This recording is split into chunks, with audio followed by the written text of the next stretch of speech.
Эрхэм үзэгчдээ ярилцсан хөтөлбөрийн өнөөдрийн дугаар эхэлж байна. Эхнийхээ зочноор бид Монгол Улсын шадар сайд Улсын онцгой комиссийн дарга Ган Уйгийг өрсөн. За, сайхан үйлжүү та. За, сайхан үйлчлөө. Сайхан урдж гинөө. За, харьцангуй бас үнтэй сайхан үйлжлөө. Ялангуяа хөдөө орон нутгийн амлаж ард юм. За, та сая шинэ он гарангууд цагаан сарын өмнө нэлээд олон аймагуудад ажиллаж байна тийм үү? Өнгөрсөн үйлчлэлтийн нөхцөл байдлыг дүгнээд хэлвэл ямар байна? Бид ямар хавартай золгоод байна? За, энэ үйлчлэлтийн бэлэн байдлыг хангах үүднээс бол бид нар Улсын онцгой комисс бол би нэг удаа захимаар нэг удаа хуралдаж үйлчлэлтийн бэлэн байдлыг хангах талаар одоо аймаг орон нутгад тодорхой чиглэлүүд өгсөн байдаг. За, үйлчлэлтийн бэлэн байдлыг хэрхэн хандж байгаа талаар за эрсдэлтэй аймагуудаар 11-12 сард үндсэндээ бол одоо 7-8 аймгаар ажилласан байна. За, мөн одоо улс болон улсын төсөв батлагдсантай холбогдуулаад аймгийн одоо орон нутгийн засаг захиргаануудад орон нутгийн төсвийг батлахтай холбогдуулаад одоо гамшигын эрсдлийг бууруулах зорилгоор тодорхой хэмжээний бас төсвийг одоо орон нутгийн төсөв дээр батлах асуудлыг одоо бас мөн чиглэл өгж ажилласан байдаг. Тэгээ нэг сард аймагуудтай гэрээ байгуулах аймгийн засаг захиргаануудад гэрээ байгуулсан байна. За, үндсэндээ бол ажил авснаас хойш бол нийт 13-4 аймгаар ажиллалаа. За, энэ дотроо бол одоо гамшигын эрсдэл одоо хамгийн өндөр буюу нэн одоо эрсдэлтэй аймагуудаар болон эрсдэлтэй аймагуудаар ажиллаа. За, цагаан сарын өмнө бол одоо хангаан бүсээр ажиллаж одоо Үранга, Баян-Онгорын урд сумууд, за Ранга зэрэг аймагуудаар ажиллаад ирсэн байна. Хамгийн сүүлийн үеийн мэдээллээр нэг 10 орчим аймаг зуудын нөхцөл байдалтай. Гэхдээ айхтар хүндрээгүй. За, ер нь гэхдээ зуудын нөхцөл байдалтай байгаа юм байна. Аль аймагуд байна? Юун дээр та бүхэн анхаарч ажиллаж байна? За, ер нь бол 11 аймгийн за 43 сум бол одоо зуудын нөхцөл байдалтай байгаа. За, гамшигын эрсдэл тогтоох хэмжээнд бол арай өрөг байна. Одоо хөрөхгүй тулд одоо бид нар урсан сэргийлэх одоо арга хэмжээнүүдийг аваад явж байна. Ер нь 12 сард одоо нийт бүх аймагуудад түл шатхууны асуудлыг 50 тонн түл шатхууны асуудал шийдэж өгөөд нэн зайлшгүй шаардлагатай одоо цас их орсон газрууд бол одоо тоног төхөөрөмжийн асуудал шийдээд за мөн одоо дотроор явж байгаа за эрүүл мэндийн үйлчлэгийг үзүүлж чадахгүй байгаа зарим нэг эрүүл мэндийн төв за мөн одоо онцгой байдлын алба за мөн одоо иргэдтэйгээ харьцахад бас хүндрэл үүсэж байгаа зарим нэг аймаг сумдын одоо удирдлагууд бас бат машин техникийн асуудал шийдэж өгсөн байдаг. За, мөн одоо онцгой комиссаас өвс тэжээлийн одоо дутагдал эрсдэл гарч уулзшгүй аймагуудад бол тодорхой хэмжээний өвс тэжээлийн асуудал шийдсэн байна. За, ер нь яг энэ жилийн хувьд бол малын хорогдол бол одоо гамшигын зэрэг тогтоох хэмжээнд бол өрөөгүй. Гэхдээ зарим нэг аймаг бол одоо энэ ойн арга хэмжээ эдрийг одоо өнгөрсөн жилийн ойн арга хэмжээ эдрийг одоо хэд их одоо тэмдэглэсэн зарим нэг аймаг бол одоо яалчгүй үйлчлэлтэр бол хүндрэл бол гарсан байна. За, одоо тэр тухайлбал Өвранга аймгийн 5 сум дээр одоо 20 мянган малын хорогдол жишээлбэл үүссэн байдаг. Тэгээ малын хорогдол бол 2-оос дээш уу гарч иж гамшигын зэрэг тогтоодог буюу за өнөөдрийн байдлаар бол 40 мянган толгой мал одоо хорогдсон байна. Энэ бол улсын хэмжээнд бол 0.6% байна гэсэн үг. Тэр одоо гамшигын зэрэг тогтоогоогүй. Одоо бид нар яг энэ хаварчлалтай холбоотойгоор эх 7 онд улсын онцгой комисс бас хуралдахаар нь бэлтгэлээ базааж байна. За, ер нь бол одоо ингээд том зургаар нь харуул яг энэ жилийн үед бол цас одоо их орсон одоо бүс нутаг бол одоо төв аймагуудын төвийн бүсийн одоо аймагуудын хойд хэсэг. За, зүүн бүсийн аймагуудын хойд хэсэг бол одоо бусад олон жилийн дундчаас арай их застай байгаа. Бусдаар бол одоо цас харьцангуй бас гайгүй байна. За, хэд бас хүүтэрсэн асуудал бас харьцангуй гайгүй байна. За, ер нь бол одоо хаварчлалтаа бэлтгэх асуудал төр энэ онцгой анхаарах асуудал юу гэхээр зүүн бүсийн одоо аймагуд бол одоо цасан шуургатай бэлтгэлээ базаах хэрэгтэй. За, мөн ойн хэрийн төмөрт бас бэлтгэлээ базаах хэрэгтэй гэсэн. За, баруун бүсийн аймагуд бол одоо шар усны үерийн асуудал ихэнхдээ гардаг юм чинь нийтдээ бол өнгөрсөн жил гээд 30 гаруй удаа шар усны үерийн тохиол бүртгэгдсэн байдаг. За, төвийн бүсийн болон одоо хойд бүсийн аймагуудын одоо хувьд бол одоо ойн төмөрийн асуудал бол өнгөрсөн жил гээд 270 гаруй хоёлаа үйлчлэлийн асуудлыг дуусгая. Өнгөрсөн 100 угаасаа хур бороо бахтай, өвс тачир, хамар атах өвсгүй байна гэж яригдаад ахад тийм үү өвлийн бэлтгэлийн асуудлыг нэлээд нухацтай манайх ч гэсэн сурвалжилж ирсэн. Та сая хэллээ шүү дээ аймаг орон нутаг ойгоо тэмдэглээд үйлчлэлтэн тааруу бэлдсэн байна гэд. Энэ үйлчлэлтийн асуудал зөвхөн улсын онцгой комисс ч юм уу улсын засгийн газрын асуудал биш шүү дээ. Аймаг орон нутаг хувь малчид хүртэл бэлтгэлээ сайн бацаах хэрэгтэй. Нөгөө талаас яг ингээд байгалийн давгдшгүй хүчин зүйл туулаад ямар сайн бэлдсэн байсан ч гэсэн Монгол улс шиг ийм эрсдэс уур амьсгалд малын хорогдол төсөөлж ирснээс өндөр эрсдэлтэй гарчгаар ямар хэмжээний зардал яаж хуваарлагдаад энэ эрсдлийг яаж даван тулж байгаа зураглалыг та нэг ажиллаа авсан энэ анхны өвлөө.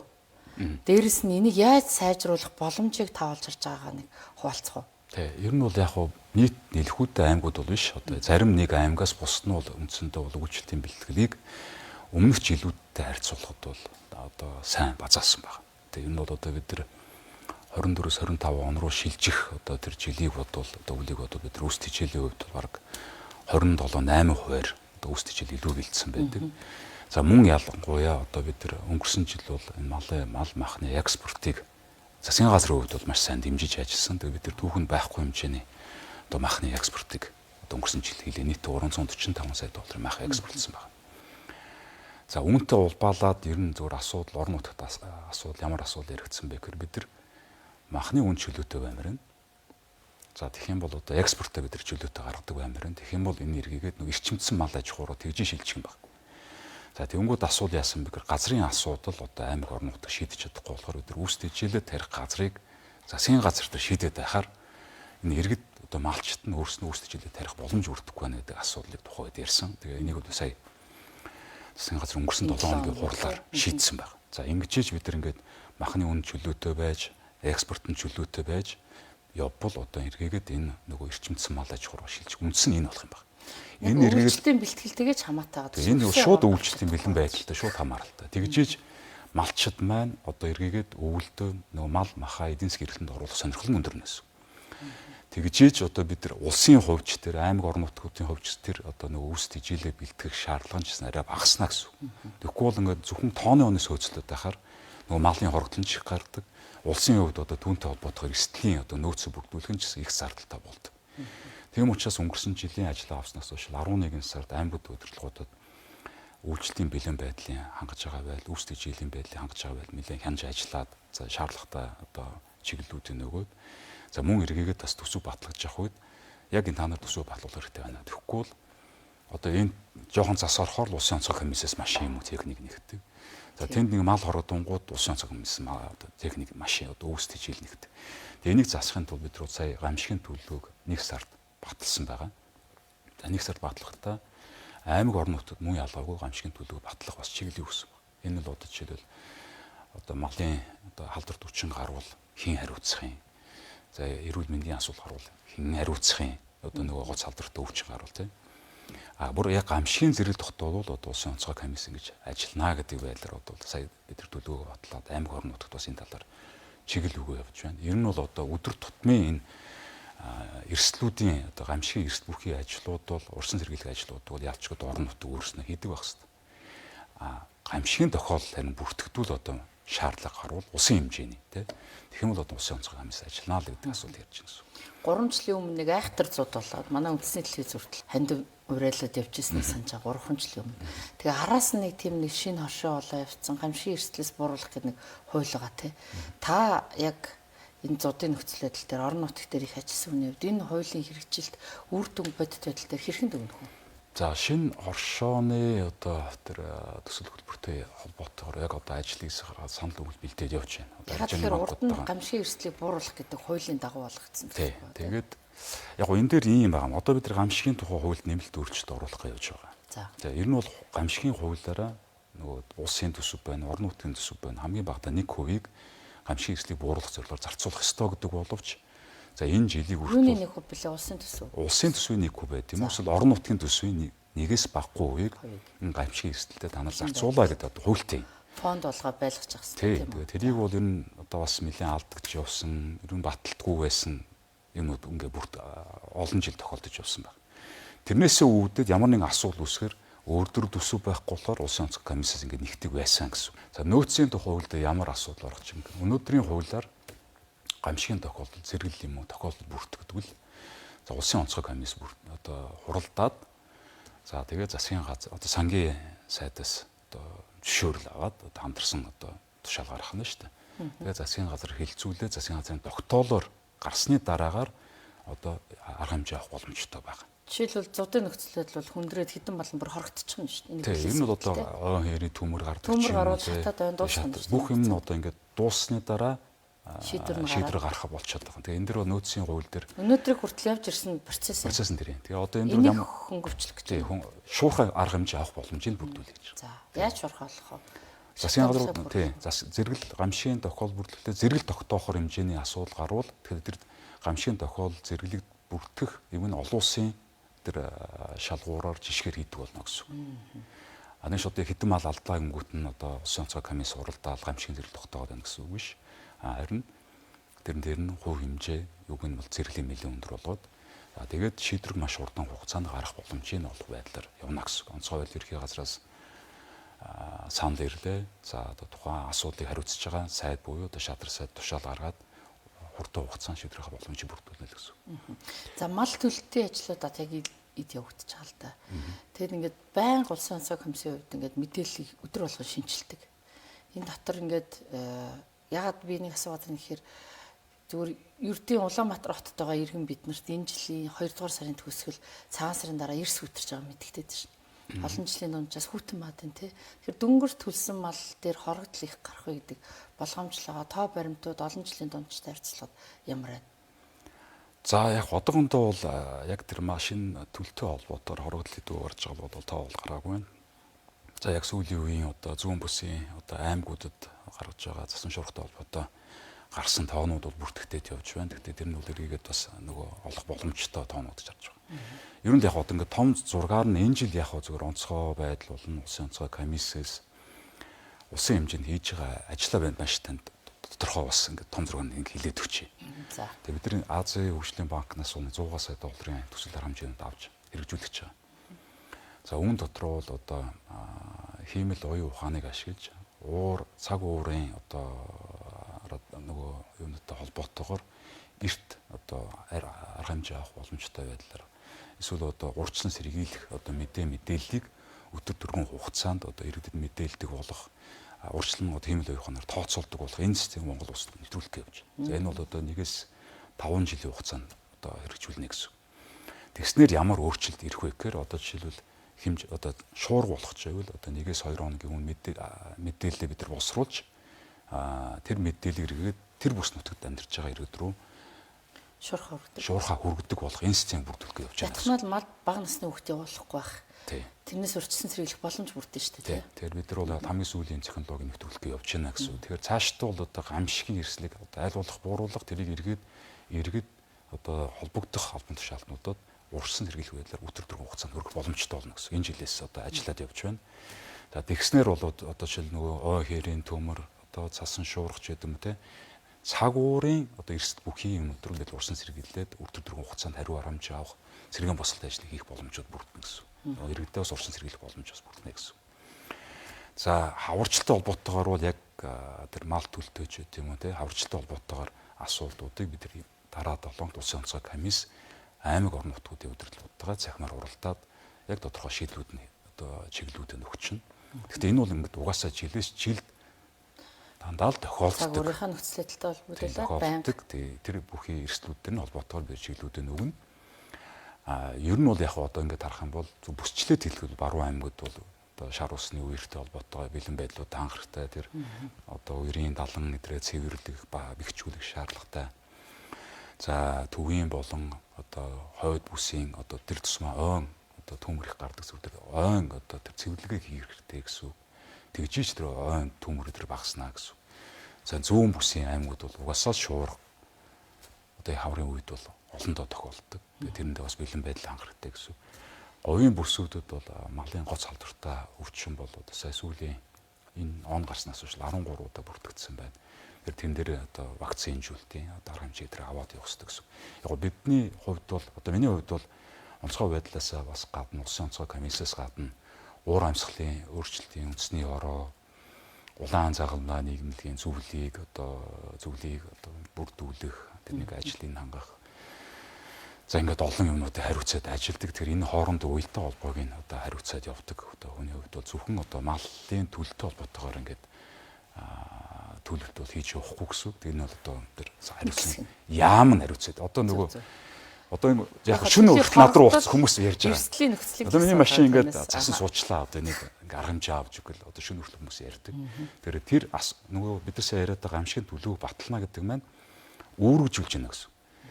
Малын гол салбарт шуурхай удирдлагаар хангах нь та бүхний ажил байна. Бид нар бол одоо эрсдлийн шуурхай удирдлагын төвийг одоо байгуулад одоо ажиллаа явуулж байна. За нийслэлтэр та одоо манай нийслэлийн онцгой хуулийн газар ороод үзсэн бол одоо байгаа шуурхай удирдлагын төв нь бол айгүй инээдтэй юм байдаг шүү дээ. Одоо тэрийг нь бол одоо орчин үеийн шаардлага хангасан байдлаар систем нь бий болгож байна. Хэмэл оюухантай холбож байна. Улаанбаатар хотод нийт 30 гаруй өндөрлөг төвүүдэр бид нар өндөр одоо наривчлалтай камерууд одоо байршуулж байна. За түүгээр айл нэг газар за объектын төмөр одоо илэрлээ гэж бодоход шуурхай байдлаар удирдлагын төв рүүгээ мэдээлдэг. Тэрний эргээгээд одоо галын анги цагтаа эрүүл мэндийн төрөөгөө шууд хэмэл оюуханаар болон одоо шуурхай удирдлагын төв мэдээлэл өгдөг байх. Энэ системийг одоо энэ жил Улаанбаатар хотод хэрэгжүүлээ явж байна. Ер нь бол технологийн шивлүүдийг айлуулах нэвтрүүлдэг байж ижил бид нар нэгдүгээр хүн хүчний хувьч төр мөн одоо мөнгө санхүүгийн хувьч төр одоо нөгөө хүндрэлүүдэд даваад гарах боломжтой. Яг төсөв асуух гэж суучихсан. За түрүүн та өөрөө нэрлэлчлээ. Өвөл цудын асуудал, араас нь одоо юу гэдэг нь төмрийн асуудал, 100 үерийн асуудал ерөөсөө тэгээ дээрэс нь гангачи тохиолдвол гэл ингээд байгалийн цаг үеийн бүх үзэгдлүүч улсын онцгой комиссд хамааралтай одоо шуурхай нэгдсэн менежментийн асуудал. Тэгэхээр төсөв нь ямар байдیں۔ Та чинь дөнгөж төсвийн байнгын орон дарга байж байгаа шадар сайд болсон шүү дээ. Өөрөө та ямар төсөв хойрлж өгсөн. Тэгээд дээр нь одоо энийг яг удирдах үзэхээр хангалттай байд юм уу? Энийг яг асуудаг нэхэр сайхан л ингээл дүнжин гарын дэлбэрэлт боллоо тийм үү? Өнгөрсөн зуны төмөр дээр ингээл онцгой комиссын одоо онцгойг албаагчд маань улаан гараараа төмөртэй тэмцээл хэвлүүд бид нэр шүүмжлэлтэй хандаад явж байсан. Тэгээ одоо төсвийг асууя. Үнэхээр хүрэлцээтэй байж чад тийм үү? Хувцас, техник хэрэгсэл, нөхцөл байдал ямар байна одоо? За, улсын төсвийн бол 1% тэнцэж байгаа. Энэ жилийн одоо онцгой байдлын ерхий газрын төсөв бол 350 тэрбум төгрөг байгаа. За, 350 тэрбум. Тий. За, одоо бид нар бол нэг ойролцоогоор 100 сая долларын төсөл хөтөлбөр хэрэгжүүлэх чинь. Үүн дотроо тодорхой хэмжээнд одоо тоног төхөөрөмжийн болон за мөн одоо манай төрийн албан хаагчдын хувийн одоо хэрэглээний тодорхой хэмжээний төсөл хөтөлбөр хэрэгжиж байна. За мэдээж хэрэг одоо бүх хэмиг улсын төсвөр болон бүгдийн зээлэр шийдэх боломж байхгүй. Тэгэхээр бид нар манай салбар нэгж байхгүй сумдуудад одоо 250 сум дээр за сайн дурын багуудыг бий болгож байна. Одоо үндсэндээ өдрөдөө Монгол улсыг 7 бүс тувааж байгаа шүү дээ. Энэ 7 бүс дээр бид нар иж бүрэн сургалт хийх боломж өгөх сургалтын төвүүдийг байгуулах асуудал эх жилээс одоо хийж эхэлнэ. За тэн дээрээ одоо бид нар сайн дурын багуудыг бэлдэж эхэлнэ. Сайн дурынх юу вэ? За сайн дурынхныг бол одоо за одоо магадгүй төмөр их гардаг газар бол төмрийн эсрэг ажиллана. Одоо бид нар тэгтээ шаардлагатай том төхөөрөмжтэй байдаг. Хүмүүсийн сургалтанд хамруулчихна. Тэр тохиол бид нар улсаас тэр ажилласан хоногоор нь одоо магадгүй одоо тодорхой хэмжээний зарлан шийддэг болох. Тэр бол ингээд нэг анги салбар нэгж байгуулахаасаа илүү одоо яг өнөөдрийн одоо бидний энэ төсөвтөд тааруулаад үйл ажиллагаа явуулах шийдэл нь угаасан юм. За 250 сум дээр бид нар харин офицеруудыг сургалтын офицеруудыг бий болгоно гэсэн. Тэр нь одоо яг тухайн гамшигын тохиолдолд бүрдэгдвэл сайн дурхныхаа аваад сургалтаа чийдэг, удирдаад ордог энэ офицеруудыг харин 250 сум дээр бий болох шаардлагатай. Жишээ нь өнгөрсөн зуны төмөрүүдээс жишээ авсан биш. Иргэд өөрснөө тэр сэлэнг рүү зохион байгуулалт. Тэгэхгүй бол яг иргэдийн сургалтын хувийнхаа зохион байгуулалтаар сэтгэлийнхаа дуудлагаар сэлэнгэд очиод яхаа мэдэхгүй. Тэр энэ сургалтын явуулахгүйгээр шаардлагатай том хөрөмжийг хаахгүйгээр иргэд бас эрсдэлд орно гэсэн. Тэгэхээр бид нар сайн дурын багуудаа бэлдээд эднэрт бас тодорхой хэмжээний төсөв юу тоног төхөөрөмж болон хувийн бас бэлдээд тавьчих. Тэгээд тэрийг удирдах орох офицерээ бас сумдууд нь болон баниудаар байршуулж гэж. За тэгэхээр мэрэгжлийн бэлтгэгдсэн хүмүүс нь цөөхөн байгаад байдаг учраас яалтчгүй хүмүүс дутдаг. Тэгээ манай улс бол угаасаа юм өргөн уудам нутагтай болохоор бүх багуудад бүх сумдуудад одоо ингээд анги нэгж байгуулах ерөөсө боломж байхгүй шүү дээ. Тэгэхээр яг иймэрхүү хоссон байдлаар явахаас арга байхгүй. За дүнжин гарын асуудлыг бол бид нар бас судалж үзсэн. Ер нь бол одоо жишээлбэл тэр машины хувьд бол одоо стандартын шаардлага хангаагүй. Тэр кран дээшээ давхрууд руугаа цацаж чадахгүйсэн шүү дээ. За ер нь яг одоо нөгөө тийм шаттай машин бол одоо олон улсын хэмжээнд хамгийн дээд нь 46 м л хүртэл сундаг машинууд үйлдвэрлэдэг. За яг энэ асуулаар орон нутгаар ажиллахдаа яг тодорхой чиглэл ямар чиглэл өгж байгаа гэхээр та нар яг орон нутагтаа байгаа хамгийн дээдлэн сунах боломжтой крантай машинда тааруулж барилгын өндөрчлөлтөөр та зөвшөөрлөө өгөө. Тэгэхгүй бол ингээд 5 давхар барилгууд явж байгаа бид нар тэрэнд нь таарсан том төрөмжийн ингээд шийдцээ явж идэг. Гинт 15 давхар бид нар барилгуу бариад эхэлчихэж байгаа байхгүй. Тэгэхээр тэрэнд зориулж бид нар ганцхан барилга зориулж тийшээ дахиад 40 м сундаг 36 м сундаг машин авч өгөх боломж байхгүй шүү дээ. Энэ чинь тэр чинь баг 3 тэрбумаас эхэлдэг асар үнэтэй машинууд байдаг байхгүй. Тэгээ сая орон нутгийн өдрөл яг тийм байлгаж ирлээ. Та нар яг өнөөдрийн байгаа бидний техникийн болцсон тааруулж өндөрчлөлтөөр зөвшөөрлөөгөө. Танаад манай одоо тэгэхгүй бол бид нар аюулгүй байлаа хангаж чадахгүй гэдэг асуудлыг бас ярьсан байгаа. Ингэж явахгүй бол бас нөгөө бид нар чинь төсөв санхүү тийм хөгжингөө орны хэмжээнд бас өрөөгүй. Тийм болохоор бид нар яг ингэ аймаг орон нутгад маш тулж ажиллаад боломжтой дулгуурлаад ингэ аюулгүй байлаа хангаж явахгүй болохгүй нэ гэсэн. Яг онцгой байдлыг нөгөө төмөртэй тэмцэж байгаа.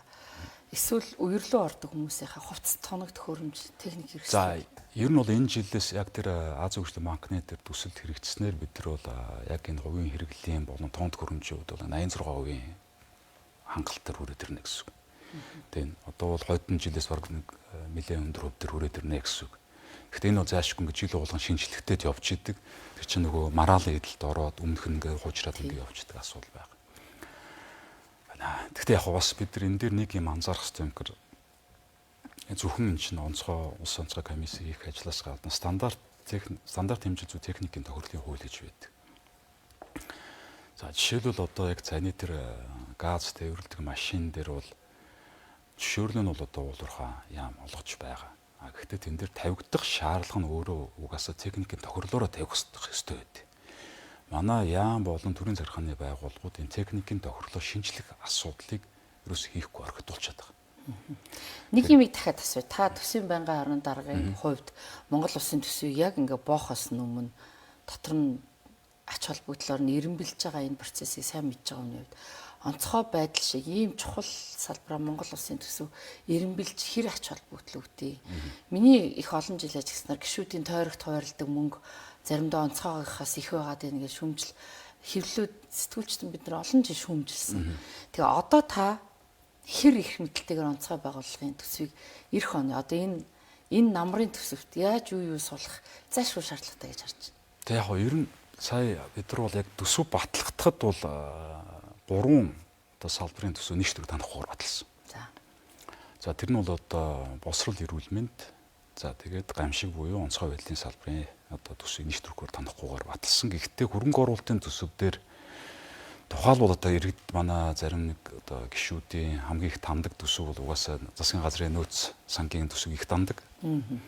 За тэгээд нөгөө 90-70-гийн төсвийг их таньдаг. Тэгээ энэ бол яг нөгөө гамшигын үг нь жинхэнэ гамшиг тохиолдоход хэрэглэх мөнгө. Тийм ерөөсөд гол хоёр юм чин бол ерөөс энэ байхгүй. Гамшиг тохиолдол зарцуулдаг сангийн мөнгө нь юу гэхээр засгийн газрын нөөц хөрөнгө тийм. А нөгөө талаас бол одоо нөгөө 90-70-гийн зориултаар тавигдсан байгаа хөрөнгийн төслийн мөнгийг зарчмын зөрүүтэй санал гаргаад сургууль цэцэрлэг одоо өөр юу ч гэдэг ингээ болгоод явчихдаг. Энэ бол айгүй нийтлэг тохиолддог асуудал.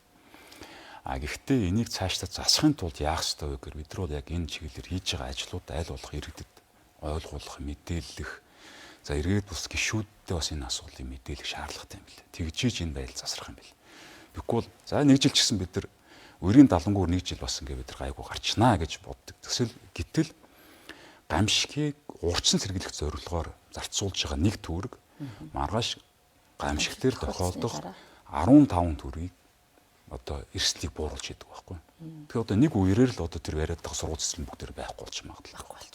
Нэг одоо хэрийн төмрөөр тэр тавигдж байгаа одоо тэр объектын хөрөнгө оруулалт нь байхгүй болчих эрсдэлтэй байхгүй. Тэгэхээр бид нар иргэдийнхээ амнаас иргэдийнхээ аюулгүй амьдрах одоо тэр нөхцөлийн л одоо хангаж одоо ажиллах шаардлага. Яг төсвийн хилцүүлгийн үеэр иргэдээ их сайн ойлголт өгөх хэрэгтэй байна тийм үү? Тийм гэсэн. Энэ өвөл нэг юм анзаарлаа.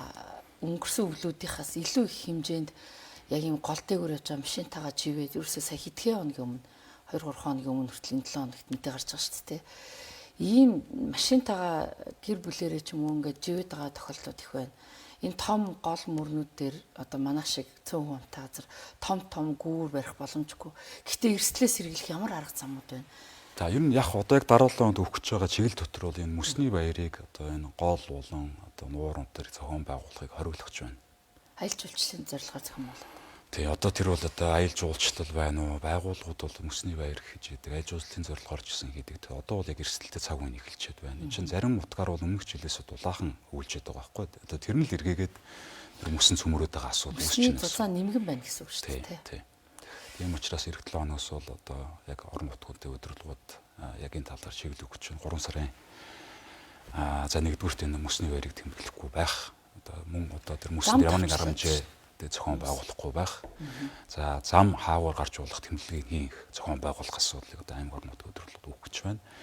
За мөн 3 сарын 15-наас хойш энэ ойнд одоо ямар нэгэн бас зугаалга одоо төмрийн эрсдлээс тий одоо зохион одоо харгалзаж одоо бас тодорхой хэмжээнд хязгаарлалт хийх. За цэвэрлэгээ хийхдээ одоо цэвэрлэгээ хийхдээ зөвхөн одоо тэр унаагуулмууд өдрөө цэвэрлэгээс гадна энэ за архины шилнээс ахуулаад энэ шил эдэр бас цэвэрлэхгүй бол тэр чинь нөгөө эргээгээд бас гал гарах өдөөдөг энэ асуудал байгаа байхгүй.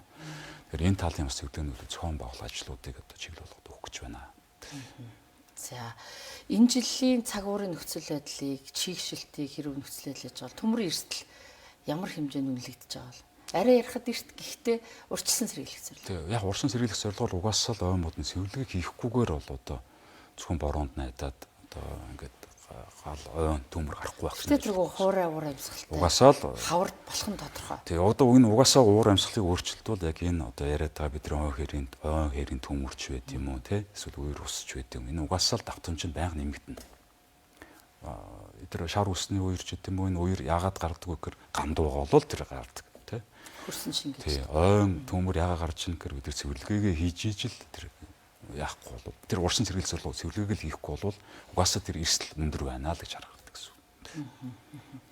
За төсвийг асуусан. За тэрнээс гадна Улсын онцгой комиссийн даргын хувьд та зөвхөн ер нь нийтэд нь хариулвал ингээд яг ийм асуултыг асуухад эмзэгэлтэй ингээд ар гэрн онцгой албаагч ингээд насварлаа дараа нь ар гэрийг харж үзэх тийм үү? Мөнгө санхүүгээр туслах энэ байдал дээр их сүүлийн үед гомдол гараад байгаа шүү дээ. Энэ хууль эрх зүйн зохицуул тусламжийн нэг удаагийн тусламж эсвэл үр хүүхдүүдийн насан туршид нь харж үзэх ч юм уу энэ талын хууль эрх зүйн орчныг та судалж үзвөө доголдолтой юм юу байна? Юу засаж сайжруулах боломж харагдаж байна. Тэг яг Дөнжин гарвын тэр тохиол бүртгэснээс хойш л яг засгийн газар дээр энэ тал дээр тогтоолохоор шийдвэр гараад явцсан байгаа. Энэ дээр бол одоо хамнасаа алдвал одоо ар гэрн хийхлийн хурлыг эзсэн шүү дээ. Ар гэрт нь бол тодорхой хэмжээний санхүүгийн дэмжлэгүүд үзүүлдэг. За орон сууцны ч дэмжлэг үзүүлсэн тохиолдод байна. Саяны ярьсан тэр хэл мэдээлэлээр гарсан асуудал төр бид нар бол иж бүрэн судалгаа шалгалт хийсэн. За тэн дээр бол санхүүгийн гэхээсээ илүү одоо нөгөө ар гэрт нь одоо хүндэтгэл үзүүлэх асуудал илүүтэй хүндэтгэх ёстой юм байна гэж харж байгаа. Тэгэхээр бид нар яг энэ чиглэлээр бас ажлуудыг зохион байгуулахаар онцгой байдлын ерхий газарт бас чиглэл өгсөн байгаа. Улс орныхоо төлөө хүмүүс амь насаа зориулж байгаа. Тэглүү яах вэ? Ар гэрт нэг хүний ёсны хүндэтгэл тийм үү? Энд чинь яасан? Хүн хоорондын харилцаа. Тий, одоо яг энхийн цагт яг л өдөр тутам одоо яг нэг юунд л одоо байлдаан, дайнд л оролцож чанаа л гэсэн үг шүү дээ. Тэнд галт төмөрт энд явж дандаа л амь насаараа л дэнчин тавьдаг. Засан шуургуулж хахад тэгэл тийш хойноос нь иргэд төөрүүл хойноос нь гараал явж идэг. Тэнд мөс цөмрөөл машин живхэд хойноос нь шумбаал орж идэг. Үүл байна уу, зум байна уу, хавар байна уу, үертэй байна уу? Бүхий л цаг үед амнасаа зориулж иргэдийнхэн амнаас эд дүрнгийг хамгаалах гэж ажилтдаг хүмүүс аахгүй. Тэгэхээр энэ дээр бас бид нар бас яалчгүй хүндэтгэлтэй хандах хэрэгтэй. Тэг яг одоо бид нар энэ тал дээр бол тодорхой хэмжээний ажил хийхийг бол зохион байгуулах боломжтой ирэх газар бас чиглэл өгөөд одоо бэлдээ явж байгаа. За олон улсын хурал зохион байгуулж байгаа скоп төр. Тэн дээр одоо онцгой комисс дээр ч юм уу одоо би нэг сонссон л та хамтын ажиллагаа их сайн өрнүүлдэг. Олон улсын тусламж дэмжлэг ч юм уу. Энд чинь ингээд байгаль эколог төмөр гараад байгаа юм чинь тэрний нөхөн сэргийлж гэх юм ингээд нэг яг онцгой байдалтай хамааралтай тийм төслүүд юм яригддаг юм болов уу? За энэ яг тий хоёр талд болон олон талд хамтын ажиллагаан дээр бол нэлээ анхаарал тавьж одоо ажиллаа. Тэгээ бид нар бол одоо сая Японы гамшигын яамтай харилцаа холбоо тогтоож за 12 сарын 3-нд бид нар Азийн гамшигын төвд одоо гишүүнээр нийслээ. За тэр нь бол одоо дүүбийн дэргэдэх манай бүс нутгийн одоо хэмжээнд ажилладаг одоо төрийн бүс олон улсын байгууллага. За тэн дээр бол одоо албан хаагчтай. Энэ маань 2005 оноос шүү дээ хамтран ажилласан мөртлөө гишүүнээр нийсээгүй явсан. Гэхдээ гишүүнээр нийслэгээр манайхс мөнгө сөрөг гарах юм байхгүй. Ариг тэр нь хүмүүсээ бэлтгэхэд асар том сайн платформ байна. За тэн дээр бол одоо ингээд гишүүнээр хэлсээд эхний ээлжин сая 15 хүний бас сургалтанд хамруулад явж байна. Цаашд бол баан ингээд сургалтанд хамруулах, дуршлах солилцохын том ажил болоод зохион байгуулалтад явж байна гэсэн. За баярлалаа, бидний ярилцлагыг өндөрлөө. Маш их баярлалаа. Маш их ажилтай энэ үед ирж ярилцсан дэж орсонд баярлалаа. Амжилт хүсье.